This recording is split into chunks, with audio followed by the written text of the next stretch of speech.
আলাইকুম এভরিওয়ান, আপনারা সবাই কেমন আছেন? আশা করি আল্লাহর অশেষ রহমতে খুব ভালো আছেন। আমি আলহামদুলিল্লাহ ভালো আছি। তো আজকের রেসিপি ইফতার স্পেশাল বেগুনের ডোনাট। তো বেগুনের ডোনাট বানানোর জন্য এখানে আমি 2.5 কাপ বেসন নিয়ে নিছি।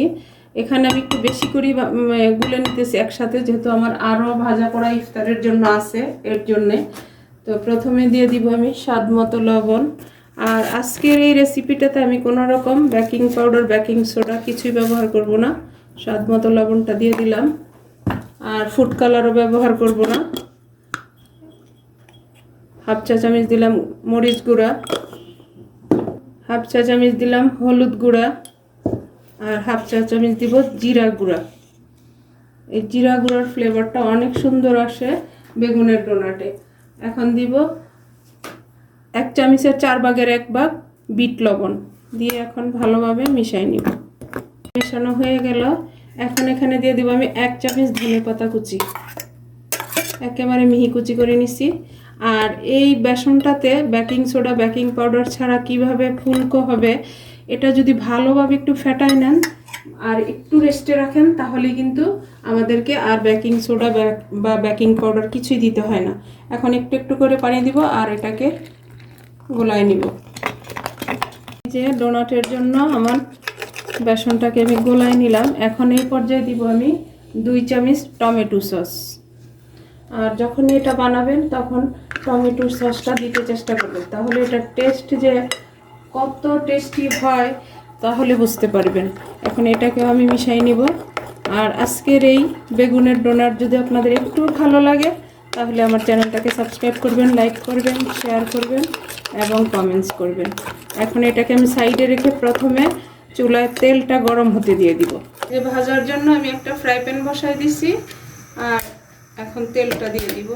আর আমরা তো যে কোনো সময় ভাজা পোড়া রান্না করি তখন তো ডুবো তেলেই ভাজতে হয়, তো এই জন্য আর আমি মেজারমেন্টটা বললাম না। বিসমিল্লাহির রহমানির রহিম।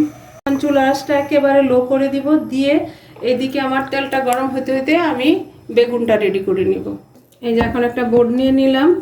আর এই যে একটা বড় সাইজের বেগুনকে এইভাবে আমি গোল গোল করে কেটে নিছি। আর একটা বেগুন, এখানে আমার বড় সাইজের একটা বেগুন ধুয়ে পরিষ্কার করে নিছি। আর ডোনাটের শেপ দেওয়ার জন্য এই যে এরকম একটা ডোনাটের মেকার নিয়ে নিলাম। এই যে একটু চাপ দিতে হয়, দিলেই হয়ে যাচ্ছে। দেখেন এই যে আমার ডোনাটের শেপটা হয়ে গেছে। এই যে দেখেন, মাশাআল্লাহ বেগুনের ডোনাট। আমি আরেকটা কেটে আপনাদের সুবিধার্থে দেখাই। এই যে এরকম দিয়ে একটু চাপ দিলেই হয়ে যাচ্ছে। এই যে হয়ে গেল আরেকটা কাটা। এরকম একটু নতুনত্ব করে যদি আমরা বাচ্চাদের সামনে দিতে পারি, বাচ্চারা কিন্তু অনেক খুশি হয়ে যায় যে মায়েরা কত সুন্দর একটা জিনিস তৈরি করে দিছে। দেখেন, তো এইভাবে আমি প্রথমে সবগুলি বানাই তারপর আমি ভাজবো।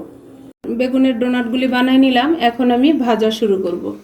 এই যে এখন এই বেসনে আমি আমার বেগুনের ডোনাটটা এইভাবে দিয়ে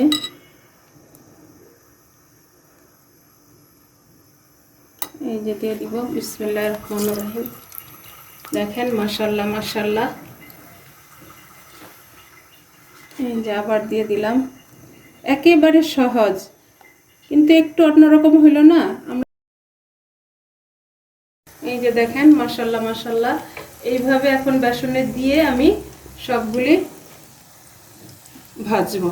দেখেন মাশাআল্লাহ বেগুনের ডোনাটগুলো দিয়ে দিলাম। এখন উল্টাই দিব। দেখেন মাশাআল্লাহ ফুলে ফুলে উঠছে। আর চুলার আঁচটা রাখছি মিডিয়াম টু লোয়ের মাঝামাঝি।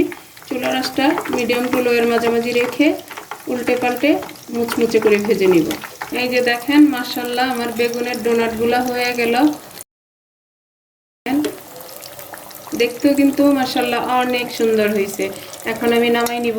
দেখেন বাচ্চারা তো আজকে খুশি হয়ে যাবে যে এত সুন্দর ডোনাট। যখন খাবে তখন বুঝতে পারবে যে বেগুন, তাই না? তো প্লিজ আপনারাও বাসায় বানান, সবার সাথে এনজয় করুন এই রমজানে। দেখেন মাশাআল্লাহ মাশাআল্লাহ হয়ে গেল আমার ইফতারি স্পেশাল বেগুনের ডোনাটগুলা কত সুন্দর হয়েছে। আর খাইতে তো নিশ্চয়ই টেস্টি হবে, যেহেতু এখন রোজা, খেয়ে তো চেক করা সম্ভব না, তাই না? তো যাই হোক, আজকে আমার একেবারে অল্প উপকরণে একটা রেসিপি শেয়ার করলাম, বেগুনের ডোনাট। যদি ভালো লাগে তাহলে অবশ্যই ট্রাই করবেন আর আমাকে কমেন্টসে জানাবেন। তো যাই হোক, আজকে হয়ে গেল আমার এই রেসিপিটা বানানো। আমি আপনাদের কাছ থেকে বিদায় নিব, আবার নতুন কোনো রেসিপি নিয়ে আসব। আল্লাহ হাফিজ।